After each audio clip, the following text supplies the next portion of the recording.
ایک صحابی آیا، رسول اللہ میرا باپ جو میں کماتا ہوں اس کو بھی خرچ کر دیتا ہے، جو بیٹا الگ کمائے تو وہ باپ کو اجازت نہیں ہے۔ تو آپ نے کہا بلاؤ اس کو۔ جب اسے پتا چلا کہ میرے بیٹے نے میری شکایت کی ہے تو عرب شاعر لوگ تھے، اس نے دل ہی دل میں کچھ شعر کہے بیٹے کے گلے میں۔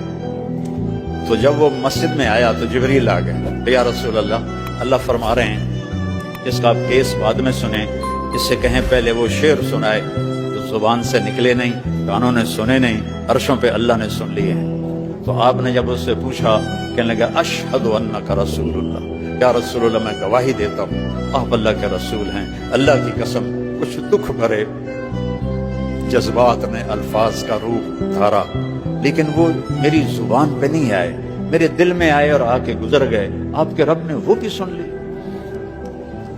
تو آپ نے کہا اب اللہ کہتا ہے پہلے وہ سنا پھر تیرا کیس سنوں گا۔ تو نے کہا جی میں نے کہا تھا غزوتک مولودا ومنتک یافیا تعل بما اجنی علیک وتنحل، بیٹا جب تو پیدا ہوا تو میں نے اپنے لیے جینا چھوڑ دیا۔ ہر باپ یہی کرتا ہے، بیٹا جب تو پیدا ہوا تو میں نے اپنے لیے جینا چھوڑ دیا، جو کمایا تیرے لیے، جو بنایا تیرے لیے، پہلے تجھے کھلایا پھر خود کھایا، پہلے تجھے پلایا پھر خود پیا۔ جب تو بیمار ہو جاتا تھا تو ساری رات تیرے سرانے ہم دونوں ماں باپ تیرا پہرا دیتے تھے، اور ہر لمحے ہمیں ڈر لگتا تھا کہیں مر نہ جائے، کہیں مر نہ جائے، حالانکہ موت کا وقت تو مقرر ہے۔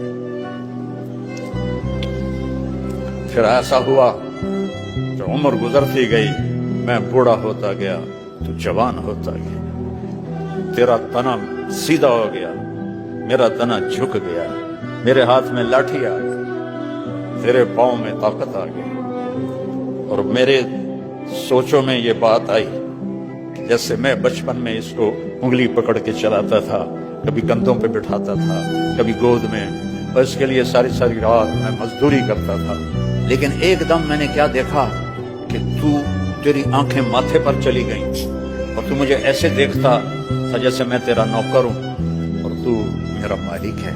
میں نے اپنی ساری زندگی کے تصور کو جھٹلا دیا کہ ہاں واقعی میں اس کا نوکر ہوں، یہ میرا مالک ہے۔ اگر میں باپ ہوتا تو میرے ساتھ یہ تو نہ کرتا، میرا حال ہی پوچھ لیتا، لیکن تو نے تو میرا حال پوچھنا بھی چھوڑ دیا۔ تو میرے نبی کی روتے روتے داڑھی آنسوں سے تر ہو کے یہ کرتا بھی بھیگ گیا۔ آپ اتنا روئے کہ آپ کی داڑھی اور آنسو ایسے کرتا بھیگ گیا۔